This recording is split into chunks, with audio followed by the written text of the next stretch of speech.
Hi, so this part is just a note to the video editor. Um, this video is called Some Little Known Features in Formgrids. It was done on the 12th of February 2021, and yeah, so you may have to edit out a couple of things if there are any mistakes I've made, but yeah, so anyway, here we go.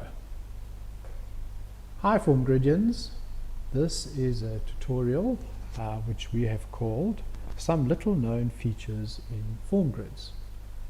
So I'm going to go over those with you, and hopefully that'll help your utilization of the site and make better use of our Formgrids website. So let's get started on that. So the first thing I want to do is take you to the top here, and then this thing here, we call this the country selector. You'll see it's a little drop down box, and over here we can choose which countries we want to show data for. This affects a number of displays, and I'm going to run through those with you.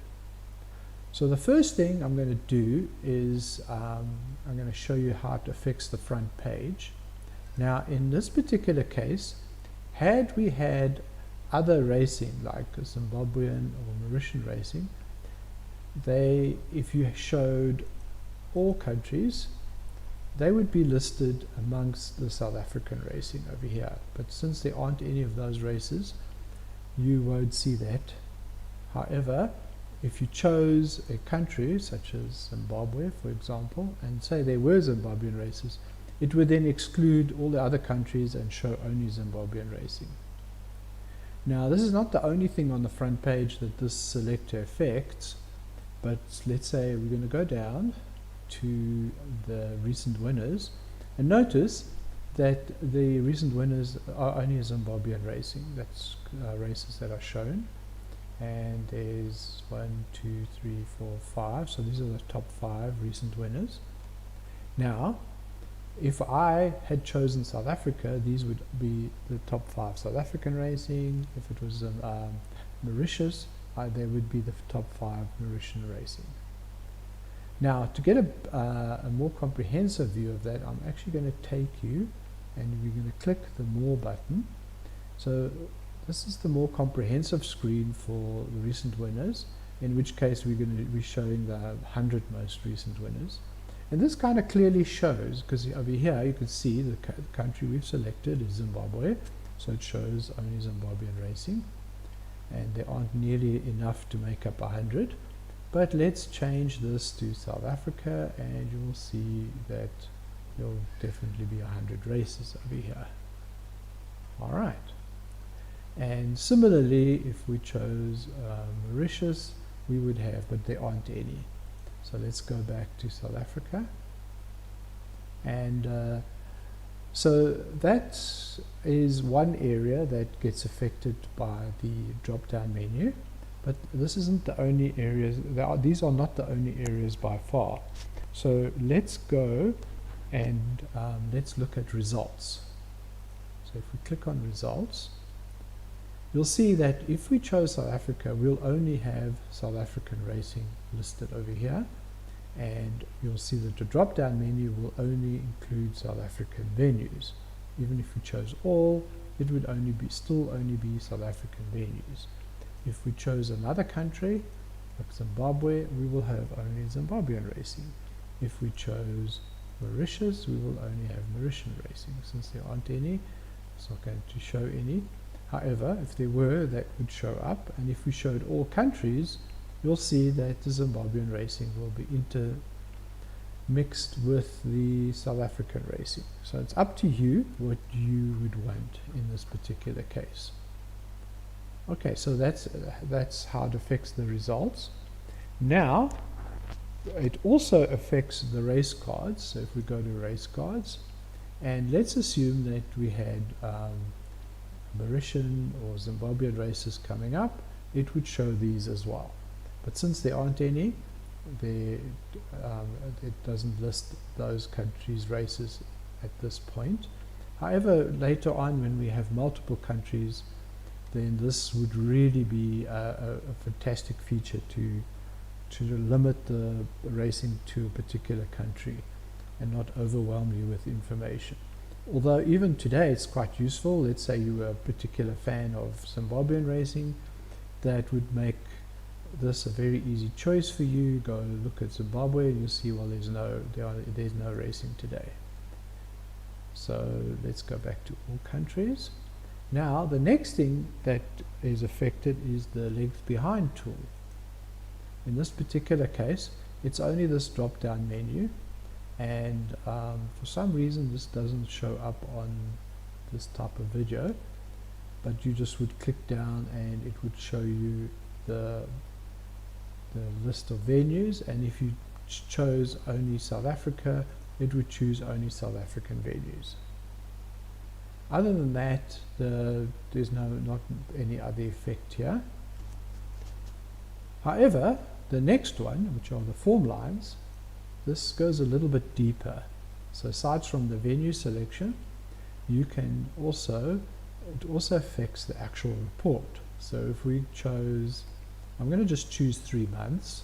That's quite a good time to go back, and then this report will go look back 3 months for information. So let's click the go button. And now we have generated a report. Now in this particular case, because we chose South Africa, you'll see there will only be the report would only show South African form lines found. If we chose Zimbabwe,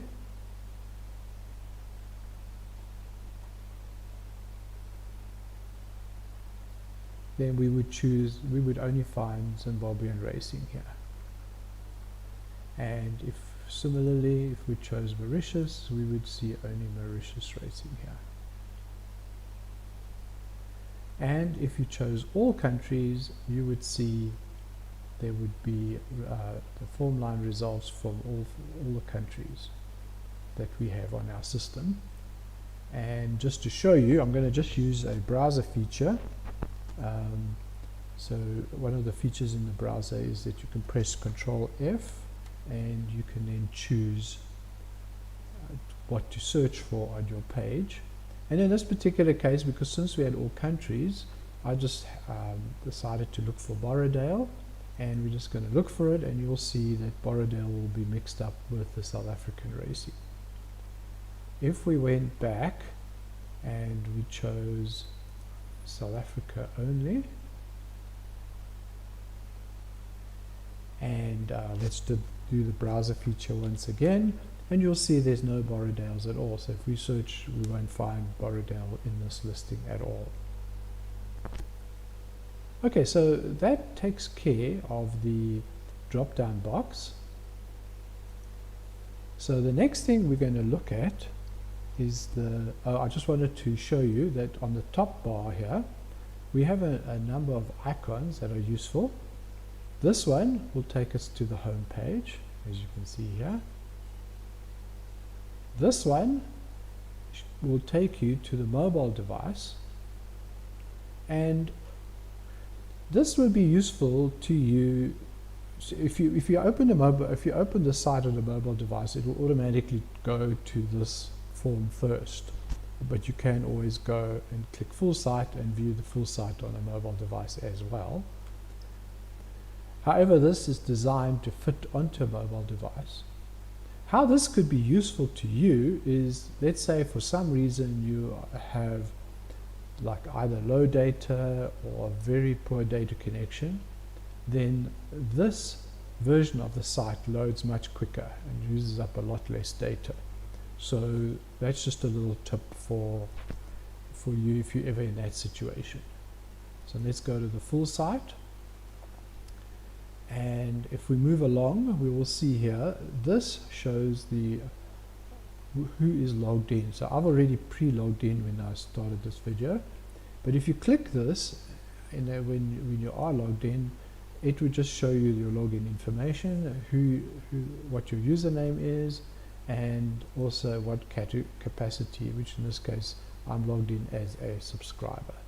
I can also log out here if I want to, and I'm not going to in this particular case because I'm going to continue doing this demo. The next thing is we've got the contact. So this little icon just means contact, and if I click on this page, it shows you the contact details. So if you want to get hold of us, this is the way to do it. Then we have the search option, which I'm going to go into more detail now, and we also have the help system. Now this I'm going to cover separately, and what this does, if you click on this, it'll open a new window and it will show you our help system, and it's definitely worth looking into, and we'll cover that in more detail in another tutorial. So let's move on to the search. Now this will help you find either horses, jockeys, trainers or owners on our website, and thereby getting more details. So what I'm going to do is I'm actually just going to show an example of this. So the first thing I'm going to do is I'm just going to type in the word king, because one of the things that's useful to know is that you don't have to type the full name of the horse. So long you have at least 3 characters of a horse's name, it will find it. So if we go search for king, you will see that whether the king is in the middle, at the end, or somehow part of the name, or the beginning part of the name, it doesn't matter, it would find that. So that way you can then go through and see, oh my goodness, I was looking for Mystery King, or whatever you were looking for, right? Now, remember we did the country selection. This also affects that. So like here, you'll see that all the horses are from South Africa, but let's say I changed this to Zimbabwe.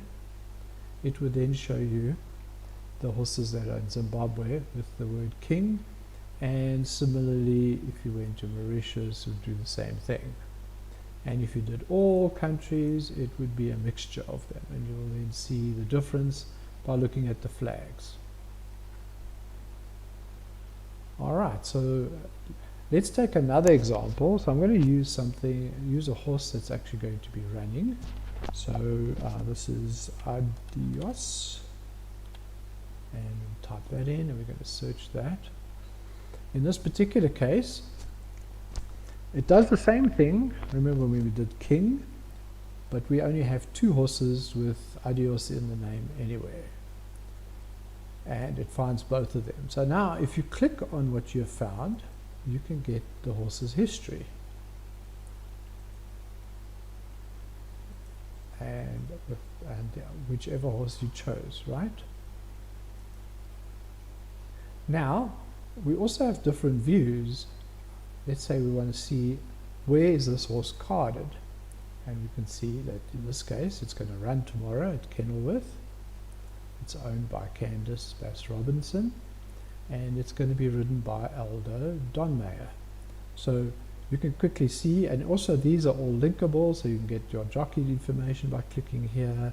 You can select the actual race by clicking here, and so forth. You can also look at the entries, and this will show you the entries where this horse has been entered.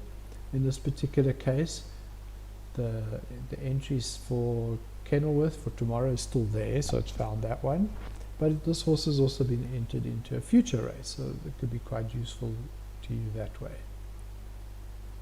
Now, we can also search for a jockey. So what I'm going to do is I'm just going to change this to Gavin,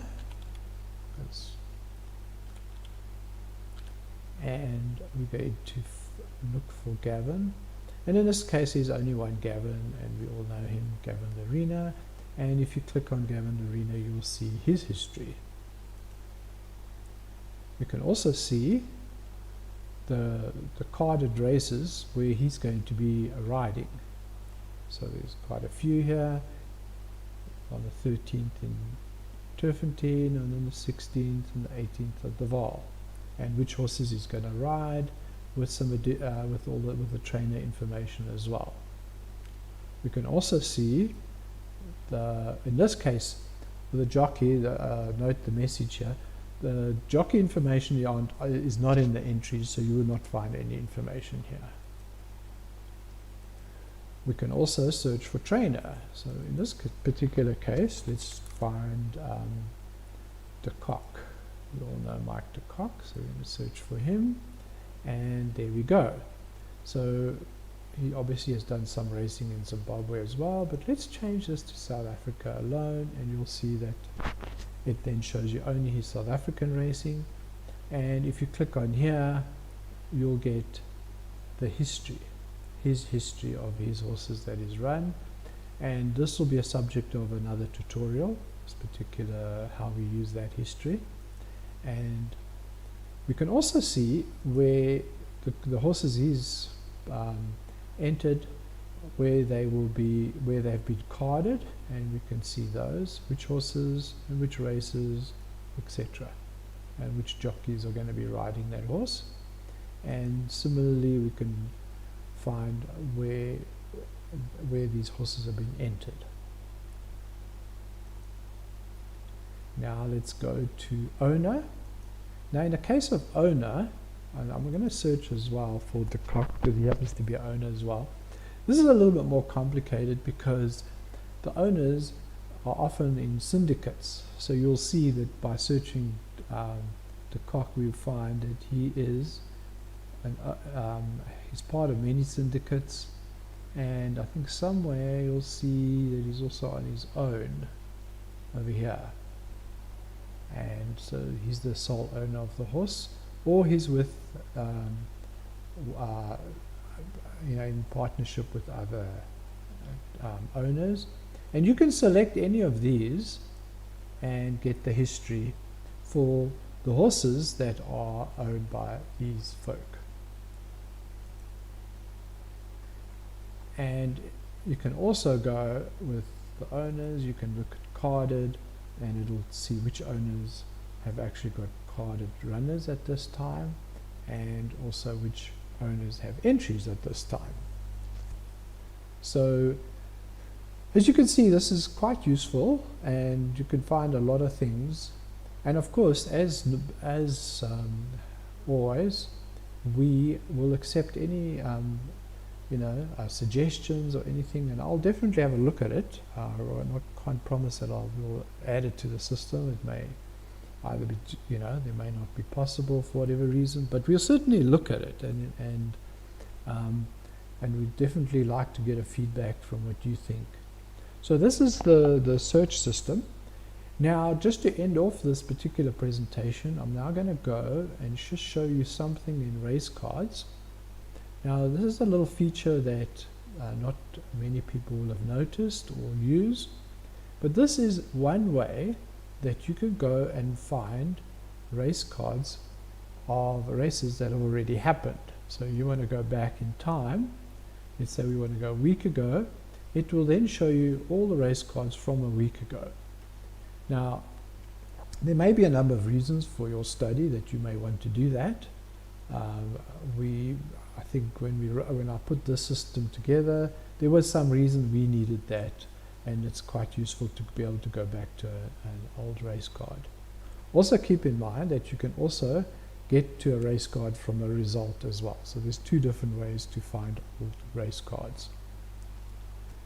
Similarly, if you go to entries, the same thing applies. You can also go back in time and see what the entries look like.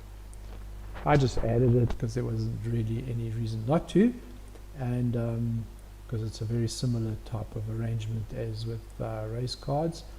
This will probably be less useful, but what the heck, there may be some use for that. And then, of course, let's end off with the results. Now, there's a couple of options here in results, and if you look carefully, you'll see that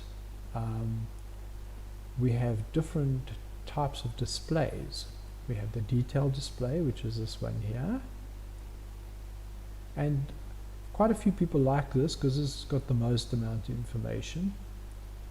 Then we also have an abridged version. This was our original version of the display. And note how we use different shades of grey as the background to indicate the meeting. So this, here's the 8 races in the Fairview meeting, this is the 8 races in Kenilworth, and so forth and so forth, right? So it's nicely separated out. And remember from here, this includes for all the views, you can also go and choose like a particular venue. Let's say I only want Kenilworth, then I can see only the Kenilworth races. If I go and change the view to detailed, you'll see that it's also just Kenilworth. And similarly, if we go to the compact view, which is similar to the abridged view, just a little bit more information, somebody wanted that. And the nice thing is it's a small view, and you can see a lot more in one, in a smaller screen layout. And then over here we can also choose all, and you can see all the races. In this particular case, it's for January 2021. And again, if you keep it at all, if you go to any of the views, it would show you all of the races. So I hope that was useful. So these are little controls to help you. We are going to do many more tutorials. I don't want to make each of them too long. And I hopefully you learned something, and hopefully you can control a few more things that make your study a lot easier. So happy studying, and goodbye.